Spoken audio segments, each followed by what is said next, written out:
What's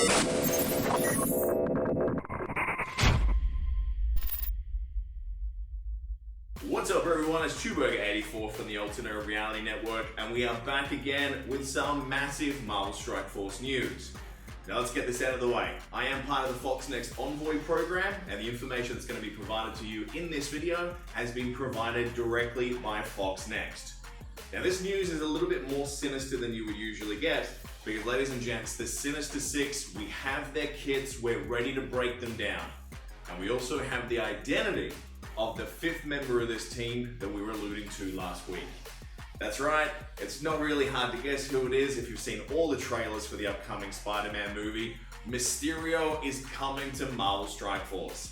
So here's what we're going to do in this video. We're going to run through the kits of each character individually, we're going to look at the basic statistics of those tunes, and if you hang about to the end, we also have a wide variety of gameplay, which I'm going to break down for you. That way, you can stay tuned to the parts that you want, and alt-tab into whatever you want for the other parts. I hope you enjoy this, so let's get straight into it. So there's no better way to kick this off than with the newest of the new news for this week, and that is the fact that Mysterio is on his way. Now the details are very, very slim, okay, which you would expect, because obviously he is mysterious. But from the animation that they've sent through to us, which you're looking on the screen right now, this character has been rendered beautifully. From the bright green glow, the surfing type moves that we've seen in the movie trailers, right through to that fishbowl that we know and love from this very famous member of the Sinister Six, I have no doubt that he's going to make a great addition to the game very soon. So I personally am going to be watching very closely to the news over the next couple of weeks to see what kind of traits this character has. Now, if you have a look at this video, and this is me theory crafting here, nothing to do with Foxnext Envoy, he kind of looks like a blaster. But then that one move where he sort of jumps up and he sort of acts like the big version of himself, maybe he's a controller? I'm not sure. I was kind of hoping the fifth member for this team was going to be a healer. That'd certainly make for some interesting dynamics elsewhere in the game. Hint, hint, raids. But we'll have to wait and see how they roll out in the coming weeks. So he looks incredible. The animation team has knocked it out of the park again. But why don't we start getting into some information about characters that we know a little bit more about right now. Okay, so in this section, we're going to break down the different abilities of each of the characters, and after that, we're going to move on to the character stats. So kicking it off, we have Shocker, the blaster of the Sinister Six crew. Now what he's going to do on his basic is he's going to hit for flat piercing damage. But if they try and dodge, he's going to call an assist from one of his Sinister Six allies to make sure they pay the price for trying to be cheeky. Now on his special, he's going to give himself an instant 1 energy up, 2 turns of offense up, and then he's going to apply offense up to all of his Sinister Six allies. Characters that do this are always good within a synergistic team.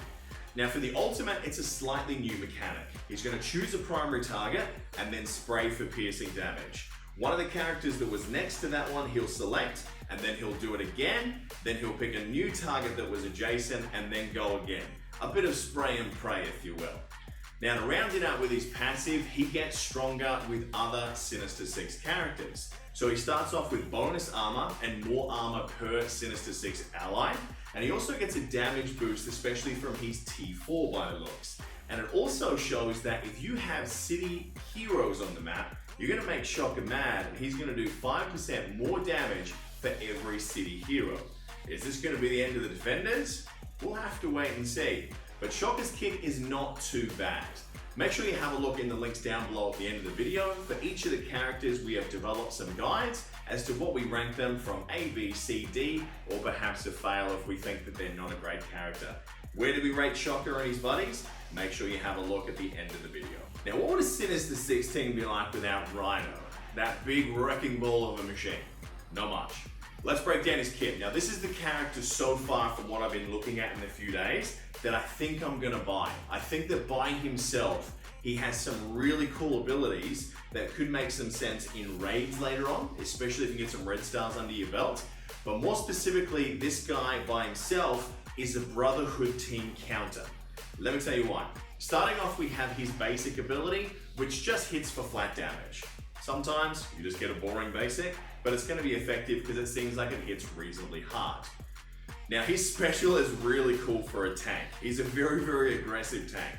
Not only is he going to taunt, Alright, he's going to dispel an ability from himself and adjacent ally, and then he's going to charge the primary target and adjacent allies on the other team. So not only does he ramp up himself, help out his buds, then he runs out and leads the charge against the opposing team. Now his ultimate is also pretty incredible in the sense that if you're going up against a Brotherhood team or a City Hero Brawler team, they are definitely going to eat this ability hard. You see, he's going to charge again, hit that primary and adjacent ally, but for every City Hero on the map, it increases by 20% damage, meaning that this bad boy can hit as high as 480% damage, which is pretty stellar. Now this next ability is why I was hyped for this character, because this is what makes him a Brotherhood potential counter. So he's going to spawn with counter up, which is always great for a tank, except it might shake off from what happens next, which makes it a little bit useless. Now he is also going to have some stacking health per Spider-Verse character, reaching up to potentially 100%. But here's the winner, here's the anti-Brotherhood punch to the face. If you get blinded on Rhino, he will immediately get 100% turn energy, meaning he goes next. He's going to dispel an ability from himself. He's going to dispel an ability from all of his buddies. So what this basically means is, if Brotherhood opens with that huge turn advantage from Magneto and they AoE blind the team, Rhino is going to shake it off, rip it off everyone else. And this isn't Spider-Verse specific, which is why he has some utility elsewhere. This is my theory. So I'm really pumped about this because it means that the Brotherhood first turn is negated, meaning you can go straight in on Pyro, take him out, and then they become easy beats after that. So I've got this feeling that he's going to be a Brotherhood counter, which is going to be quite important. So he's my favorite kit-wise in this squad at the moment, and I'm really looking forward to seeing what he can do in the game over the next couple of weeks. Now, the last of the kits that we have available at the moment for the Sinister Six is my personal second favorite villain in the MCU, played spectacularly well by Michael Keaton. I love Vulture, what can I say? And that is Vulture. Now, Vulture's basic is pretty good. You're going to hit damage, and then you're going to do 40% more damage for every negative effect applied. Now this is like Carnage's ability, except I believe better because it leaves all the negative effects there. It's not like Carnage where it wipes them all away for that bonus damage. Now his special is very important to shutting down Punisher early, because you're not going to beat defenders if you have a Punisher running wild with all that bonus villain damage. So what's going to happen is he's going to hit the primary target for damage as well as adjacent, apply slow to all of those characters, and if that primary target is a City Hero, it's going to give them offense down for 2 turns, effectively taking one of those guys out for 2 turns. You only got to worry about JJ, who's probably going to cleanse it off on 2 turns, okay? Now the ultimate is pretty good as well. So you've slowed down half or more of that defender's team already, let's say. We want to slow them down further. The ultimate from this guy, Vulture, is going to do damage to everyone, and then he's going to remove 25% turn meter from the entire opposing team.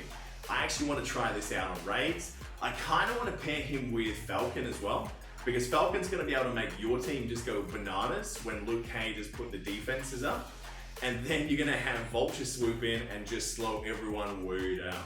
So there could be some cool combos with those two. Either way, I want to test him, but I think Rhino is still my favorite kit of this squad so far. Now, why am I confident that he's going to be able to shut down the opposing team so fast? When he spawns with an extra 10% speed bar. For every City Hero you come up against, he's going to gain an instant extra 10% speed bar. In other words, against defenders, he's going to go first, okay? Now, you also get some bonuses when characters die. Now, if one of your buddies dies, he's going to get deflect. If a City Hero dies, then he is going to gain speed bar, 25% as a matter of fact. So I'm really seeing this synergy between him and Carnage. Both of them getting bonuses whenever someone dies on the opposing team. Both of them having these nukes surrounding negative abilities. Now, he also gains an extra 10% block chance for every Sinister Six person on the team, kind of like Falcon. He's got a really interesting kit. I don't know if it's good enough to call him a great character, but I think there's some weird and wonderful uses for this guy. So the kits across all these characters look really fun. There's a couple of new mechanics. I don't know if it's game changing. Like, I don't think any of these characters are going to become meta, but I think each of them has the ability to play counter by themselves with 4 other characters against a lot of meta teams. Like Rhino versus Brotherhood. I think that's going to be a super strong, incredibly hard counter to Brotherhood. And I cannot wait to play him. And I can't wait to see these guys. More importantly, I can't wait to see the kit for Mysterio. Now, for those of you that like to see those nerdy things, the stats, to see how fast they are, how strong they are, we're going to jump onto the computer now. We're going to hit the webcam, and we're going to go through all the character stats. At the end of this, I have plenty of footage for you guys to see of these characters in action. So let's get to it. Okay, so we've seen their kits. We know they got some really cool abilities between the characters. Let's see what they're packing under the hood. So Villain, City, Tech, Blaster, and Spider-Verse Sinister 6. Another tech for the year, man. What is going on? So low health, decent damage. Armor's not too shabby. Focus, resistance, crit damage in the normal range. Speed 113 is not too bad. I mean, he's not the fastest toon on the map, but yeah, I mean, you're going to get Vulture racing out first anyway. Now, this is the big boy that I really want to see. Rhino. Villain, City, Bio, not Tech. I love that. Too many Tech characters this year. And, of course, Protector. So, I love the looks of this guy. You know, his kid looks cool. Good health at 85. You're going to get that boosted up against a City Hero team, of course. And with a Spider-Verse. Speed at 90. So, I mean, it's pretty average for a tank, really. Block amount 25%. Yeah, I don't mind it. I don't mind that at all. And last bad boy is Vulture. Villain, City, Tech, Brawler. Just another Tech character. So many Tech toons this year. Let's back it off for a little while, shall we? I dig those wings, man. Alright, very squishy as far as health goes. Decent damage. I'm surprised that was as close to Shocker as it was. 127 speed is going to be phenomenal. So this is going to be a quick moving team. Like, there's some potential for burst here. Sustain's going to be the curious thing. So yeah, not a bad set of kit at all. So yeah, I'm excited. I can't wait to see it. Well, there you have it, folks. That is the Sinister 6 kit's stats revealed. Do you think they're going to be great? Do you think they're going to be average? Are you going to skip them entirely? Make sure you leave your thoughts and comments below. Now, you can always head to our Discord server to let us know your thoughts there as well, and that's available at Strikeforce Masters of Launch. Make sure you download that podcast by the very same name, available every Tuesday. We talk a bunch of Marvel Strike Force in longer format every single week. It's a heck of a lot of fun. Now, if you also enjoyed this and you want to see more content from the Alternate Reality guys, make sure you head on over to the website at alternatereality.com. That is going to do it for this week, guys. All that gameplay I promised you is at the end of this video, without this voice annoying you and irritating you. Enjoy, have fun, carry on my wayward sons, and we will see you next time. Cheers.